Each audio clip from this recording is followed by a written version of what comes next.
Reflections. It's Monday, March 28th, 22. Thank you for beginning your week. Thank you for the discipline that it takes to pursue God each and every morning. I want more. I pray that you want more. That's why we're here. Let's get started. I'm talking about miracles. Talking about having new expectations that our eyes are going to be made wider and we are going to be allowed the privilege of seeing God's hand move. That whatever expectations we had yesterday, whatever limits we had set for God, we are going to work hard at looking beyond those and truly trusting God to bring increase in all areas of our lives and the lives that are connected to ours. In order to do that, by the way, this is going to be our theme for the week, so settle in. We're going to spend most of our week exploring different miracles that we witness in the New Testament, performed by Jesus. And then there's a bridge that comes at the very beginning of the story of the church, demonstrating that those miracles continue beyond Jesus' time. Now, what we're going to talk about today is in order for us to get any further down the road than where we currently are, we are going to have to make some changes in our life. We're going to have to unplug or switch off, whichever illustration works better for you. One of the problems that we discovered on Sunday to why we are not witnessing more miracles, not seeing more miracles manifest themselves amongst us, because we're too plugged into the world. I'm grateful for the Holy Spirit that is my guide and my teacher. There are many things that I indulged in my previous life that were unplugged immediately from me. Things that I thought were necessities quickly became, I can't believe those were ever important to me. But now in our life as the church, now in our life as brothers and sisters in Christ, we need to be more discerning. We get to a point where these are just the few simple pleasures I have and I'm sensitive to the Holy Spirit, and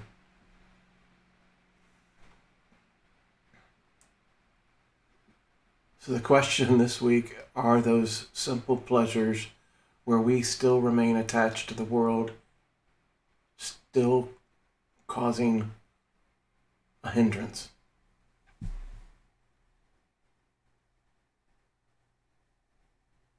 Now we might be prompted to shake our fist at, how much more do you want from me, Lord? But I think we know the answer to that as well. God would reply, I want all of you.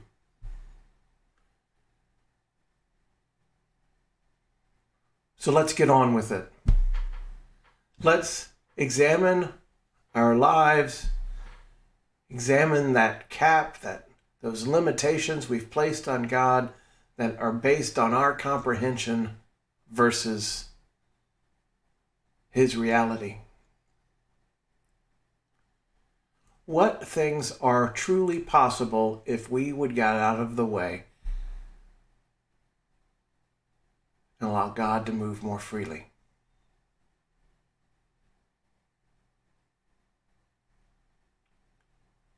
Have you bumped up against against that ceiling yet?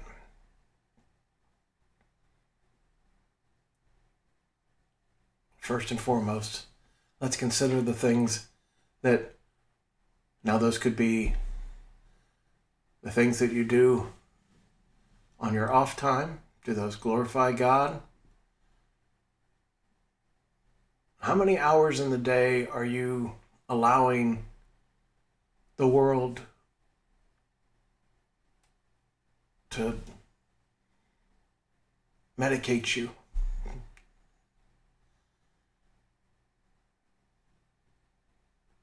What else should we be doing with our time away from the television, away from our phones? How will we ever see God's hand move if our eyes are always trained somewhere else?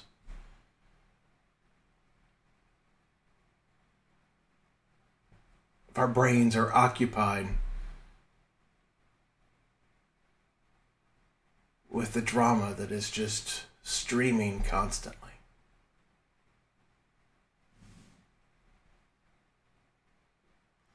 So we're going to take our first step into this unplugging by looking at Jesus' relationship with his disciples.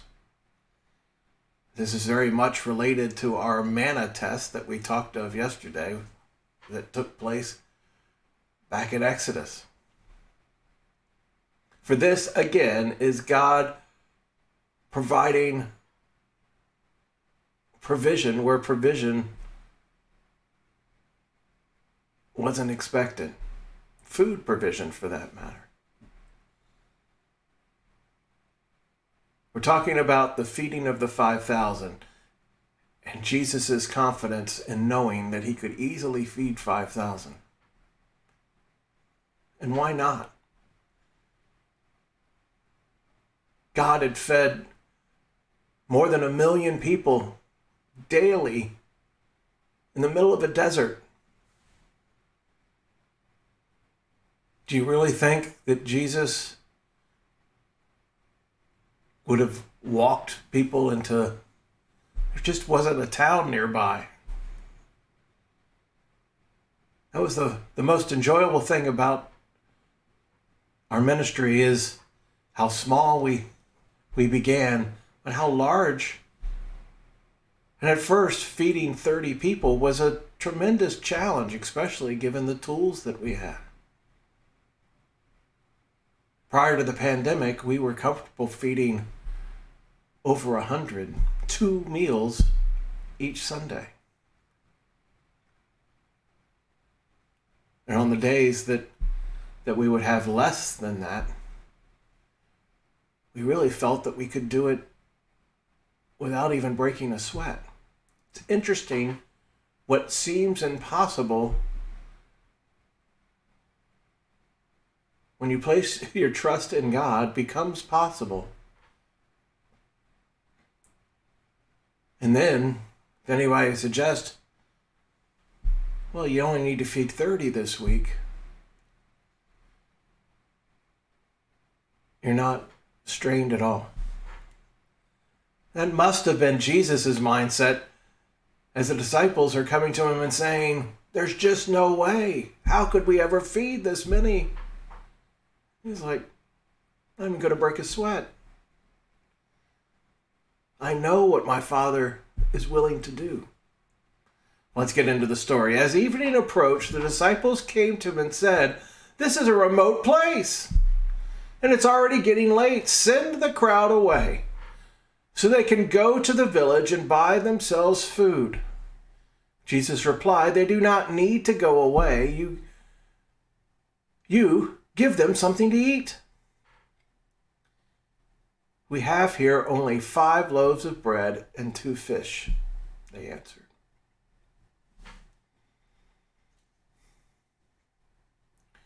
Certainly gives us a clear picture on where the mindset of his disciples were at that moment. They have run up against the same barrier that you and I run up against, putting limitations on God. Because what we have witnessed, what we believe is possible, they have fallen into that same trap.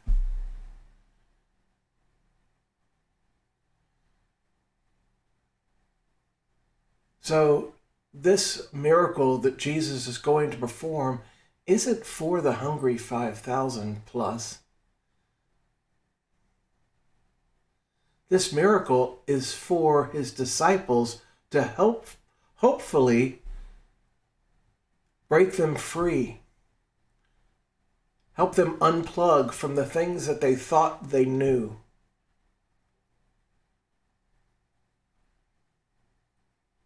This idea of putting God first, kingdom first mentality, isn't something that comes naturally to us, but it is something that is essential if we truly want to become everything God intends us to be.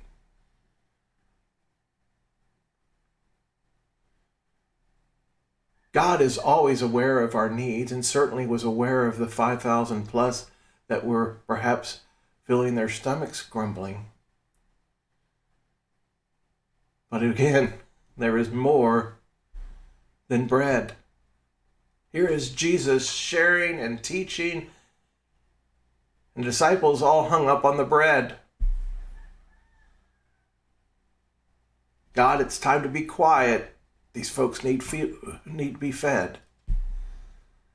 Yes, there's always going to be a practical side of ministry, but if that practical side of ministry silences God,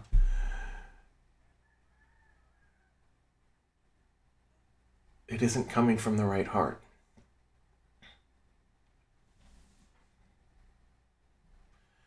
Bring them here to me, he said. And he directed the people to sit down on the grass, taking the 5 loaves and the 2 fish, and looking up to heaven, he gave thanks and broke the loaves. Then he gave them to the disciples, and the disciples gave them to the people.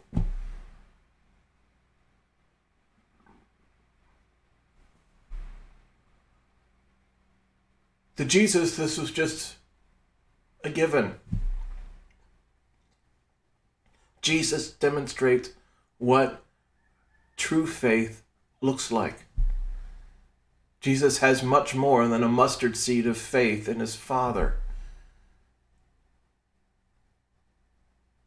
Father, these people need food so they can continue to listen to your word. I know you'll provide it. Thank you, Lord. Distribute.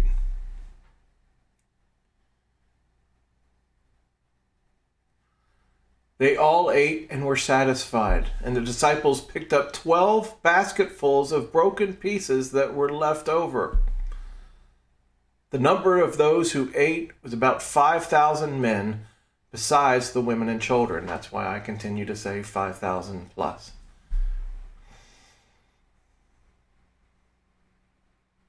Just another day in the park for Jesus, but truly trying to help expand the vision for his disciples, who were way too plugged into the world. The world had fed them all of this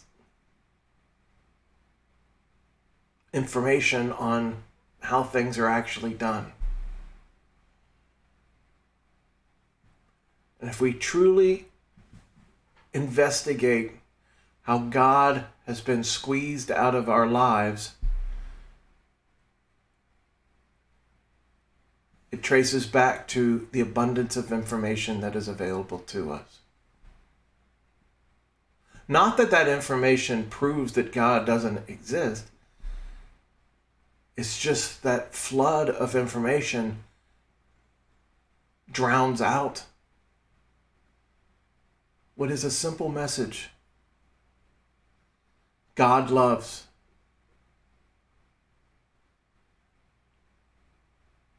In order for us to first hear that simple message, God loves, He would never leave 5,000 plus people stranded in the wilderness while they're seeking Him.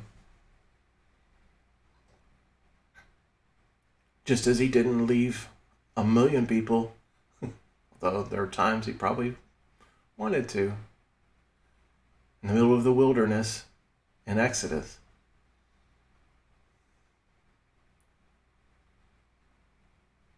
We must unplug from that stream of information trying to flood our brains so that we don't have time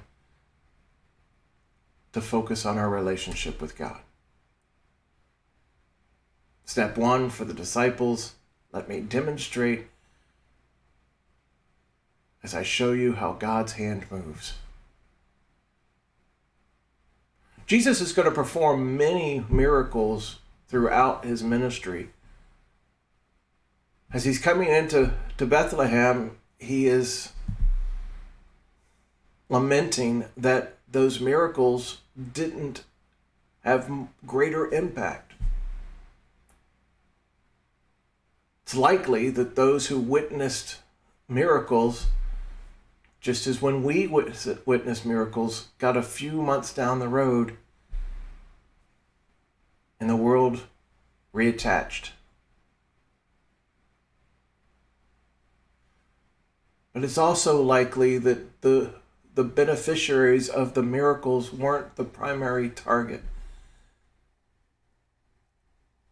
Just as here, the 5,000 are the ones who received the blessing, but Jesus' intention is to help His disciples expand beyond the limitations that they have set. And that's what God is asking for us today as well. That's the blessing that God is giving us. And hearing that He has fed 5,000 or 1 million, He's asking us to set aside what we thought we knew and trust Him more. Let's pray. Heavenly Father, we thank you, Lord. You are a gracious Father. You are the definition of love. You are the creator of all things. Nothing is impossible for you. We say these words regularly. Forgive us, Lord, for our unbelief. You are challenging us this week to not only say the words, but believe in the words. To recognize that you live beyond our comprehension.